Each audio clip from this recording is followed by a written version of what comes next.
Although the air quality is not perfect, it's certainly a lot better than it was yesterday, and the day before, and the day before. So, today Kelsey's dad has offered to take us paddleboarding. Now, if you know anything about me, it's that I'm not super excited about water-related sports. I'm just not a very aquatic person. My mom did make all of us kids take like 6 years of swimming lessons, so I'm pretty adept at moving through the water. I just don't usually find it very enjoyable. You just don't like it. But Kelsey made a deal with me. And that is that if I go paddleboarding today, she will buy me a burger from Freddy's. In other news, there's one thing that I can wear that just turns Kelsey on like nothing else. I've never seen her go from 0 to ravenously horny so quickly as when I wear the GoPro on my head. This new phone case that I got, that I was talking about the other day, has a spot on it where you can affix a wrist strap. We couldn't find any wrist straps aside from the ones for the Wii controller, so Kelsey pilfered one of those. So I'm going to be attaching my phone to my wrist like such as while on the paddleboard, so if I fall, I don't lose my phone. So this right here is the Blackfoot River, and it meets up with the Clark Fork River. So we're going to put in here, float into the Clark Fork, and then down the Clark Fork a little bit. When I got invited to go paddleboarding, I was really not interested. I was perfectly content to sit in front of my computer, just like I always do, whittling away at my various projects. I could just see in Kelsey's face, however, how badly she wanted to spend time out on the river with me. So when I ultimately gave in and decided to go along, it was 100% to make her happy, and I wasn't expecting to get much out of the experience. Setting out on the water, I had two main goals: get through this excursion as quickly as possible, and stay dry at all costs. Now, there are a lot of times in life when we end up having to do things that we don't want to do. And some of those times, there's no getting around the fact that they're just bad situations. But many times, we have the opportunity to say, well, I'm here anyway, I might as well make the best of the situation. So rather than focusing on how much I'd rather be in front of my computer, or how much I'd rather not be soaking wet and just being pouty about it, I thought, how can I enjoy myself the most during the next hour? I sometimes find it useful if I need to reset my frame of mind to check in on each of my senses. Taste is probably the least useful in this particular moment, but I can at least report that the river water doesn't taste awful, though I'm sure it's in my best interest to imbibe as little of it as possible. Touch. Everything feels wet. My shirt is sticking to me, and I'm not really a fan of that sensation. On the other hand, the water is not nearly as cold as I was afraid it might be. The breeze is just present enough to be pleasant, even while sopping wet. The sun is warm but not overbearing. With my legs in the river, I can feel the water next to my skin warming up, at least until I move substantially or spread my toes apart and cooler water has a chance to hit my skin. If the water were any colder, the feeling would be uncomfortable, but as is, I might accuse it of being invigorating. Smell.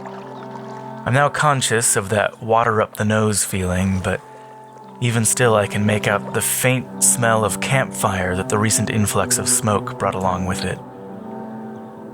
There's also what I can only describe as a wet, foresty smell, some combination of trees, wet wood, moist but crisp air. It's decidedly fresh. Sound. The obvious sound is that of running water, but there are also birds and the occasional insect buzzing around, the sloshing of my paddle in the water, the squeak of my wet shorts against the paddleboard as I shift my weight.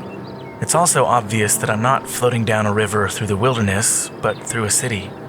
Distant construction and airplanes and traffic noises make it obvious that humans are nearby, but it's not overpowering. It's just far enough away that it fits into the whole symphony of animals, human and non-human alike, going about their day-to-day lives. And finally, there is, of course, the scenery. And what a privilege it is, if I must be stuck somewhere during a pandemic, that I be stuck in the midst of this. It is beautiful. And stopping to ponder it sends me down a rabbit hole of considering the ecology and biology and chemistry and geology and physics of mountains and rivers and lakes and plains and deserts and planets and galaxies and... I often end up imagining an explosion, maybe like that of a firework, and how, in our time frame, it might last half a second. But if you took that explosion and slowed it way, way down, so that it took tens of billions of years to come into existence and expand and undergo all the natural, mechanical, and chemical processes that make explosions work, and then dissipate, it's really easy for me to imagine tiny particles within that explosion interacting with each other, ricocheting off each other, globbing onto each other, orbiting each other, forming peaks and valleys on their bodies that give rise to ecosystems that support intelligent life that lasts many thousands of generations. Here I am, floating down this river on a tiny particle called Earth in the midst of the biggest explosion known to humankind, which is, to me, practically frozen in time. Yet, to some grand observer, maybe my entire universe is just one little firework among many. Maybe, if these are the kinds of thoughts I have while sober, you might understand why the idea of getting high has never interested me. But anyway, what I'm trying to say is that even though I didn't want to go in the first place, I ended up having a really nice meditative experience that I would have otherwise missed out on had I not let Kelsey pull me out of my comfort zone. What a beautiful waterfall. Nature truly is breathtaking. Look at Kelsey making her dad carry her board for her. Why are you making your dad carry your board for you? I told him not to. Here we go. This is what made everything all worth it. Oh, come on. You had a good time. All right, there will be 16, 17 at the window, please. Thank you. Thank you. Stop for Freddy's Fredestrians.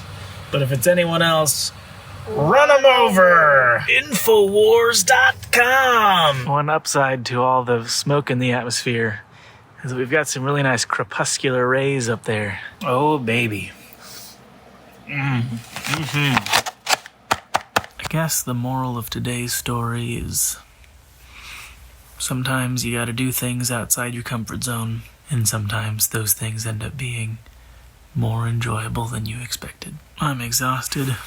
It's after 9 p.m., which means it's way past bedtime for an old man like me. Thanks for watching.